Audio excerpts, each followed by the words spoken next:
السلام علیکم ورحمۃ اللہ وبرکاتہ۔ وعلیکم السلام ورحمۃ اللہ وبرکاتہ۔ میرا نام ہے ریاض احمد اہنگر، میں ہندوارہ ڈسٹرکٹ کپوارہ تحصیل ہندوارہ میں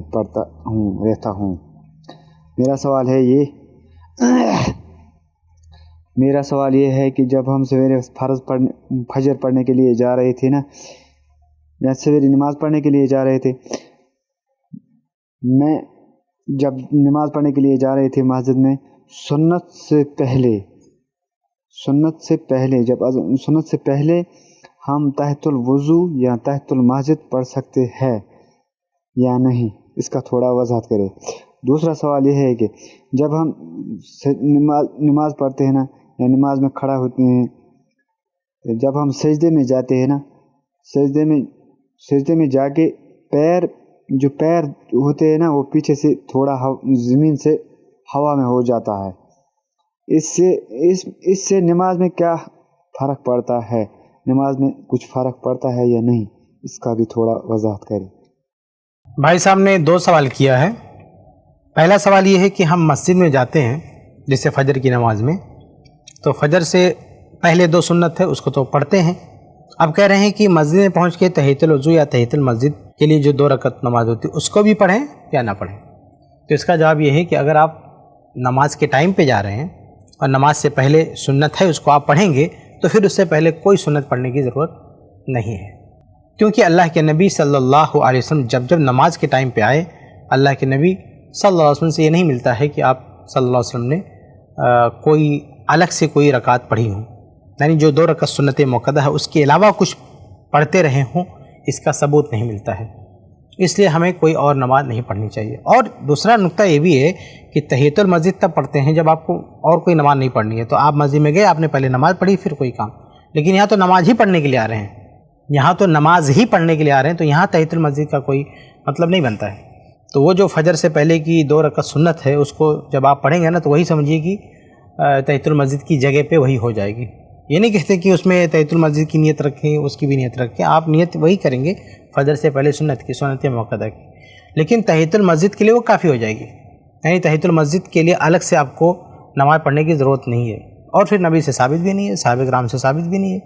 کہ نماز پڑھنے کے لیے صحابہ آتے ہوں اور تحیۃ المسجد بھی پڑھتے ہوں اور سنن رواتب بھی پڑھتے ہوں، ایسا ثبوت نہیں ملتا ہے، اس لیے ہمیں سنن رواتب کے ساتھ ساتھ تحیۃ المسجد نہیں پڑھنی چاہیے۔ آپ کا دوسرا سوال یہ ہے کہ سجدے میں جب ہم جاتے ہیں، یعنی آپ نے شاید اپنے بارے میں ذکر کیا یا کسی اور کے بارے میں، کہ سجدے میں جاتے ہوئے پیچھے سے جو پاؤں ہیں وہ کھڑے ہو جاتے ہیں، زمین کو چھوڑ دیتے ہیں، وہ ہینگ ہو جاتے ہیں، لٹک جاتے ہیں، تو اس سے کیا فرق پڑتا ہے؟ تو دیکھیے، اگر آدمی لاپرواہی میں جان بوجھ کے ایسا کرتا ہے، اس کو کوئی دقت نہیں ہے، تو پھر یہ خلاف سنت ہے، ایسا نہیں کرنا چاہیے۔ اور اگر کوئی عذر ہے، کوئی مجبوری ہے، پاؤں میں چوٹ لگی ہے، پاؤں ٹیڑھا میڑھا ہو گیا، کوئی وزن بڑھ گیا، کسی طرح کی کوئی دقت، واقعتاً کوئی عذر ہے، ممکن نہیں ہے، تو پھر کوئی مسئلہ نہیں، فاتقوا اللہ ما استطعتم، جتنا ہو سکے اللہ سے ڈریے۔ یعنی اگر کوئی معقول عذر ہے جو یعنی ممکن نہیں ہے زمین پہ سٹانا، تو نماز ہو جائے گی، فاتقوا اللہ ما استطعتم، جتنا ہو سکے اللہ تعالیٰ سے ڈرے، نماز ہو جائے گی۔ یہ بات ہے کہ اجر وہ نہیں رہے گا، ان جیسے لوگوں کا اجر تو نہیں ملے گا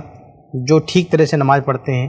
بالکل نبوی طریقے پہ نماز پڑھتے ہیں۔ اب آپ کے پاس ایک مائنس پوائنٹ ہے، تو بہرحال نماز تو ہو جائے گی لیکن وہ ثواب نہیں ملے گا، جیسے اللہ کے نبی صلی اللہ علیہ وسلم نے گنجائش دی ہے کہ اگر کوئی آدمی کھڑے ہو کے نماز نہیں پڑھ سکتا تو بیٹھ کے نماز پڑھے، لیکن پھر دوسری حدیث میں کہا گیا کہ بیٹھ کے جو نماز پڑھے گا وہ کھڑے ہو کے نماز پڑھنے کے مقابلے میں اس کا ثواب کم ہے۔ تو یہ جو ہے اس کا مائنس پوائنٹ ہے کہ رخصتوں پہ عمل کرتے ہیں تو پھر وہ ثواب بھی اس کا کم ہو جاتا ہے، یعنی جو لوگ صحت مند ہیں اور صحیح طریقے سے نماز پڑھ رہے ہیں